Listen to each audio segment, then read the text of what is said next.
Ang video tutorial na ito ay napakasimple lamang. Pero kung ikaw ay baguhan pa lamang mga ka-friends, so ituturo ko sa iyo. So para sa iyo ang video na ito kung paano mag-rename ng inyong mga FB pages. So kung marami na kayo nagawa ng mga FB pages at ito hindi nyo na kailangan at kailangan nyo ng palitan.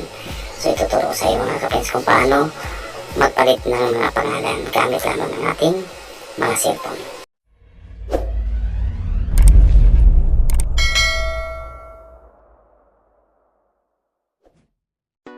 Sa desktop ng cellphone natin, open lang natin ang ating FB main account.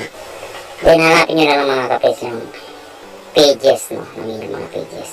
So dito may dalawang proseso kung paano makita ang inyong mga pages. So una, sa itaas ng bandang kanan, sa pinakababaw yung inyong profile, no?